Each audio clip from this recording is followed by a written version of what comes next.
Hello, everybody. I am sorry I am a day late. Got a little busy. But we are back again with Warrior Cats Into the Wild. I hope you enjoyed the FNAF books.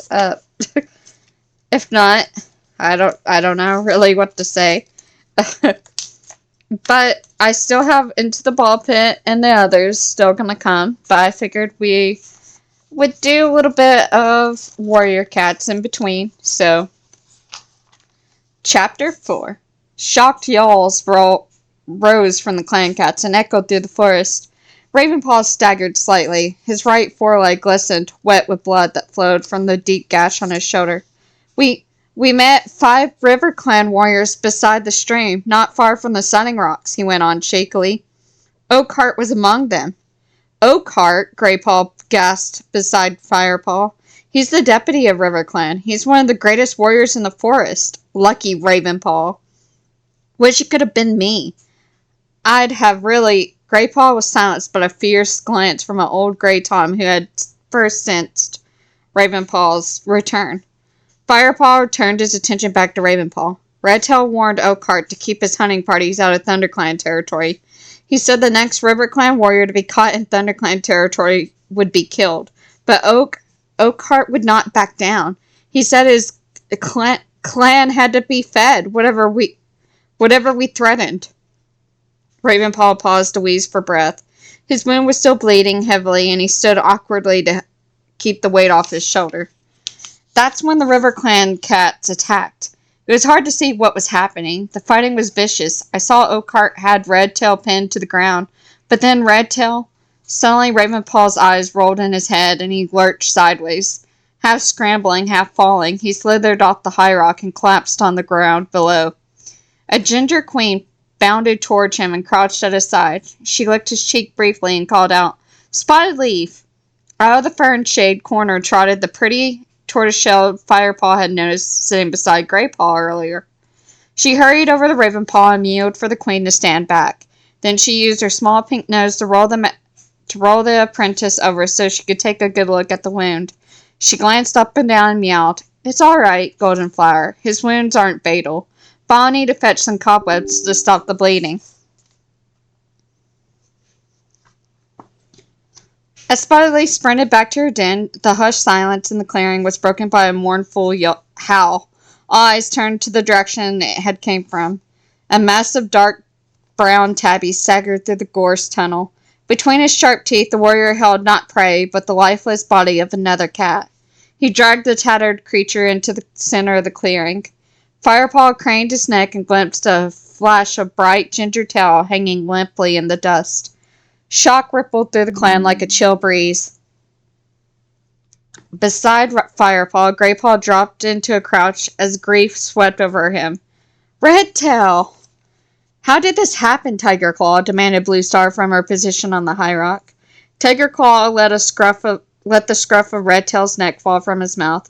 He looked steadily back at Blue Star. "He died with honor, struck down by Oakheart. I couldn't save him, but I managed to take Oakheart's life, while he was still gloating over his victory." Tiger Claw's voice was strong and deep. "Redtail's death was not in vain, for I doubt we'll see River Clan hunters in our territory again." Firepaw glanced at Greypaw. The apprentice's eyes were dark with sadness. After a moment pause, several cats moved forward to lick Redtail's bedraggled fur. As they groaned, they purred hushed phrases to the dead warrior. Firepaw whispered into Greypaw's ear, "What are they doing?" Greypaw didn't take his eyes off the dead cat as he replied, "His spirit may have left to join StarClan, but the clan will share tongues with Redtail one last time." "StarClan?" Firepaw echoed. "It's the tribe of heavenly warriors that watches over all clan cats. You can see them in the Silverpelt." Firepaw looked confused, so Greypaw explained. "Silverpelt is that thick band of stars you see each night stretching across the sky. Each star is a StarClan warrior. Redtail will be among them tonight." Firepaw nodded and Greypaw stepped forward to share tongues with the dead deputy. Blue Star had remained silent while the first cats came to pay their respects to Redtail. Now she leapt down from the high rock and walked slowly towards Redtail's body. The other cats retreated and watched as their leader crouched down to share tongues with her old comrade one last time. When she had finished, she raised her head and spoke. Her voice was low, thick with grief, and the clan listened in silence. Redtail was a brave warrior. His loyalty to ThunderClan could never be doubted. I always relied on his judgment, for it bore witness to the needs of the clan and was never swayed by self-interest or pride. He would have made a fine leader. Then she lowered herself onto her belly and her head bowed. Her paws stretched neatly before her, and silently she grieved for her lost friend. Several other cats came and lay down beside her, their bowed heads and hunched backs echoing her mournful pose. Firepaw watched. He had not known Redtail, but he couldn't help feeling moved as he witnessed the clan mourn. Graypaw came and stood beside him again. Dustpaw will be sad, he remarked. Dustpaw? Redtail's apprentice, that brown-striped tabby over there. I wonder who his new mentor will be. Firepaw glanced over at the small Tom who squatted near Redtail's body, staring unseeing at the ground. Firepaw looked past him to the clan leader. How long will Blue Star sit with him? He asked. Probably the whole night, replied Graypaw. Redtail was her deputy for many, many moons. She won't want to let him go too quickly. He was one of the best warriors, not as big and powerful as Tiger Claw or Lionheart, but quick and clever. Firepaw looked at Tiger Claw, admiring the strength that swelled in his powerful muscles and broad head. His massive body showed signs of his warrior life. One of his ears were split into a deep V shape, and the thick scar sliced the bridge of his nose. Suddenly, Tiger Claw stood up and stalked over to Ravenpaw. Spotted Leaf was crouching beside Tiger Claw's wounded apprentice, using her teeth and front paws to press wads of cobweb onto his shoulder wound. Firepaw leaned toward Graypaw and asked, "What's Spotted Leaf doing?" "Stopping the bleeding. It looked like a nasty cut, and Ravenpaw seemed really shaken up. He's always been a bit jumpy, but I've never seen him this bad before. Let's go and see if he's woken up yet." They made their way through the grieving cats towards the spot where Ravenpaw lay, and settled themselves as respectful distance away until Tiger Claw had finished speaking. "So, Spotted Leaf," Tiger Claw addressed the tortoiseshell with a confident meow. "How is he? Do you think you can save him? I spent a lot of time training him up, and I don't want my efforts to be wasted at the first battle." Spotted Leaf didn't look up from her patient, and she replied, "Yes, a pity if, after all your valuable training, he dies in his first fight, eh?" Firepaw could hear a teasing purr in her soft meow.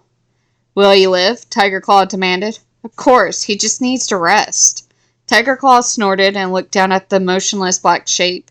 He jabbed Ravenpaw with one of his front claws. "Come on, then. Get up."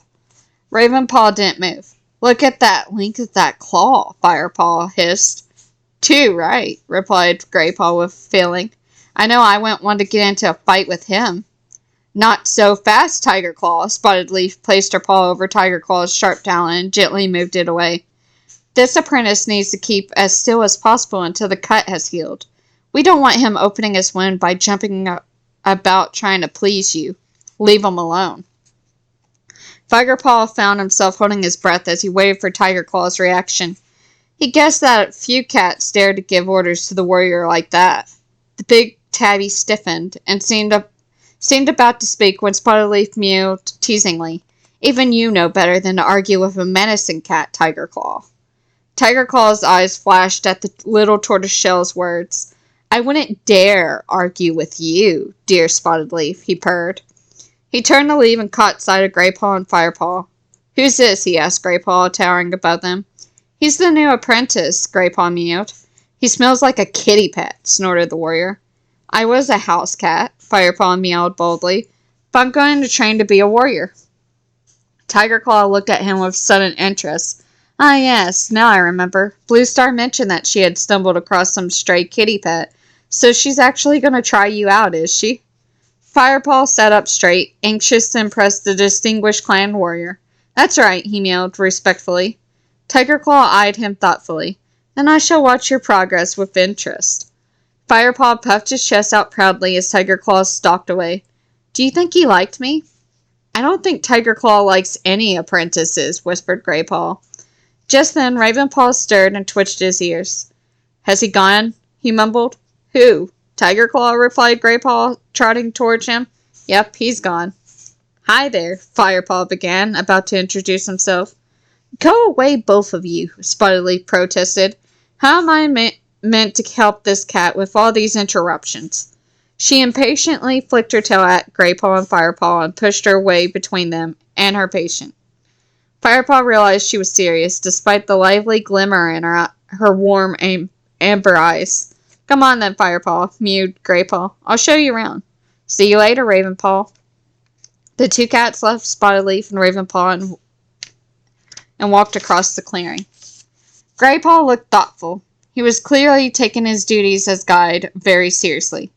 You know the high rock already, he began, flicking his tail towards the big smooth rock. Bluestar always addresses the clan from there. Her den is down there. He lifted his nose towards a hollow in the side of the high rock. Her den was carved out many, many moons ago by the ancient stream. Hanging lichen draped the entrance, sheltering the leader's nest from the wind and rain. The warriors sleep over here, Grey Paw went on. Firepaw followed him to a large bush a few paces away from the high rock. There were a clear view from here right down to the gorse entrance into camp. The branches of the bush hung low, but Firepaw could see a sheltered space inside where the warriors made their nest. The senior warriors sleep nearest the center, where it's warmest, explained Grey Paw. They usually share their fresh kill together over by that clump of nettles. The younger warriors eat nearby. Sometimes they are invited to join the senior warriors for eating, which is a big honor. What about the other clan cats? Firepaw asked, fascinated but feeling rather overwhelmed by all the traditions and rituals of clan life. Well, the queens share warriors' quarters when they work as warriors, but when they are expecting kids or nursing them, they stay in the nest near the nursery. The elders have their own place on the other side of the clearing. Come on, I'll show you. Firepaw trotted after Grey Paw across the clearing and past the shadowy corner where Spotted Leaf had her den. They stopped beside a fallen tree that sheltered a patch of lush grass. Crouched among the soft greenery were four elderly cats tucking into a plump young rabbit. Dustpaw and Sandpaw would have brought them that, whispered Grey Paw.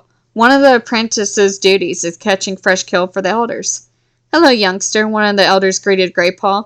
Hello, Small Ear, mewed Grey Paw, nodding respectfully. This must be our new apprentice, Firepaw, isn't it? Yelled the second Tom. His patchy fur was dark brown, and there was only a stump where his tail should have been. That's right, Firepaw replied, copying Grey Paw's polite nod. I'm Half-Tail, purred the brown Tom. Welcome to the clan.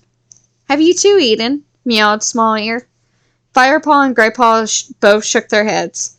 Well, that's enough. There's enough here. Dustpaw and Sandpaw are turning into fine hunters.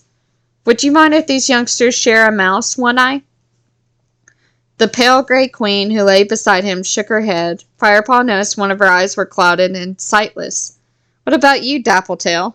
The other elder, a tortoiseshell she-cat with a gray muzzle, mewed in a voice cracked with age. Of course not.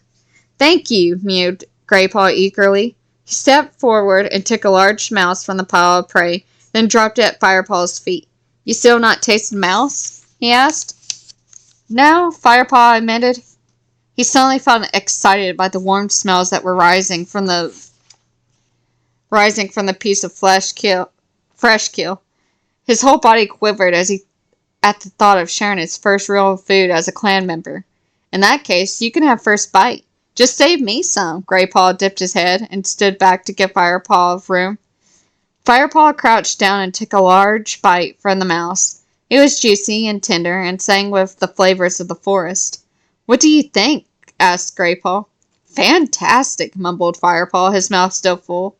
Move over then, meowed Grey Paw, stepping forward and bending his head to take a bite. As the two apprentices shared the mouse, they listened to the elders talk among themselves.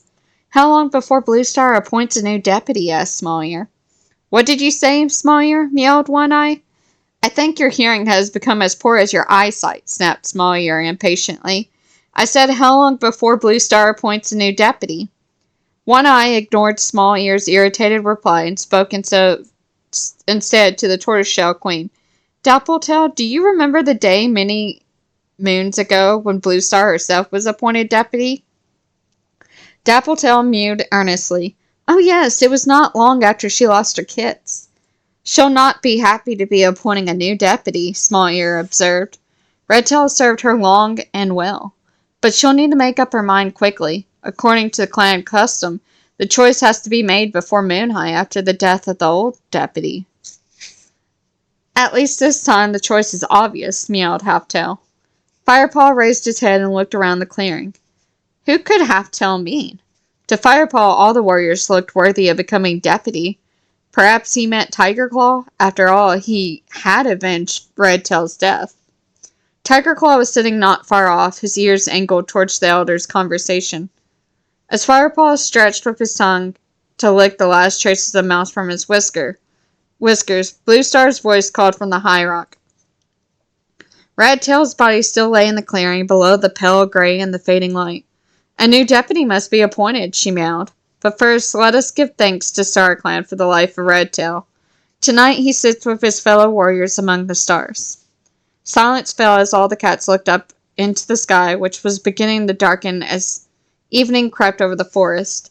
And now I shall name the ThunderClan's new deputy, Blue Star continued. I say these words before the body of Redtail, so that his spirit may hear and approve my choice. Firepaw looked at Tigerclaw. He can't help noticing the hunger in the big warrior's amber eyes as he stared up at the high rock. Lionheart, meowed Blue Star, would be the new deputy of ThunderClan. Firepaw was curious to see Tigerclaw's reaction, but the dark warrior's face revealed nothing as he moved to congratulate Lionheart with a nudge so hearty that he almost pushed the golden tabby off balance. Why didn't she make Tigerclaw deputy? Firepaw whispered to Greypaw. Probably because Lionheart has been a warrior longer, so he has a lot more experience, Greypaw murmured back, still looking up at Blue Star. Blue Star spoke again. Redtail was also a mentor to young Dustpaw.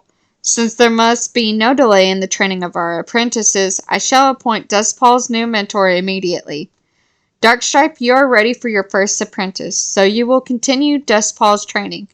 You had a fine mentor in Tigerclaw, and I expect you to pass on some of the excellent skills you were taught. The tabby warrior swelled with pride as he showed his acceptance with a solemn nod. He strode over to Dustpaw, bent his head, and rather awkwardly touched noses with his new apprentice. Dustpaw flicked his tail respectfully, but his eyes were still dull with grief for his lost mentor. Blue Star raised her voice. I shall keep a vigil with Redtail's body tonight, before we bury him at sunrise. She jumped down from the high rock and walked over to lie beside Redtail's body once more. Many of the other cats joined her, Dustpaw and Small Ear among them. Should we sit with them too? Firepaw suggested.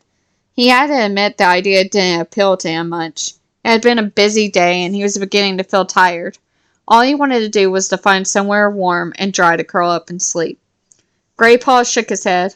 No, only those who are closest to Redtail would share his final night. I'll show you where we sleep. The apprentice's den is over here.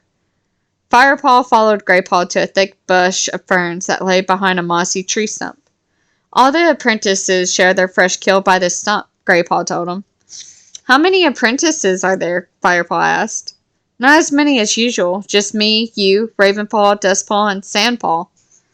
As Greypaw and Firepaw settled themselves beside the tree stump, a young she-cat crawled out from beneath the ferns. Her coat was ginger, like Firepaw's, but much paler, with barely visible stripes of darker fur.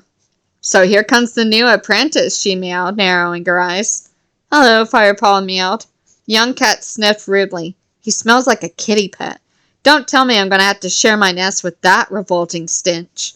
Firepaw felt rather taken aback. Since his fight with Longtail, all the cats had been quite friendly.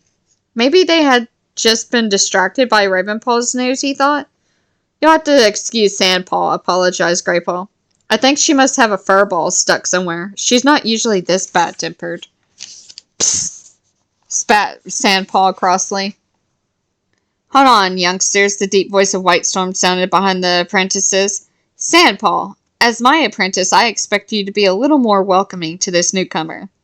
Sandpaw held up her head and looked defiant. I'm sorry, White Storm, she purred, not sounding sorry at all. I just didn't expect to be training with a kitty pet, that's all. I'm sure you'll get used to it, Sandpaw, meowed White Storm calmly. Now it's getting late, and training starts early tomorrow. You three should get some sleep. He gave Sandpaw a stern look, and she nodded obediently. As he walked off, she spun around and vanished into the clump of ferns, sniffing once more as she brushed past Firepaw. With a flick of his tail, Graypaw invited Firepaw to follow him, and led the way after Sandpaw.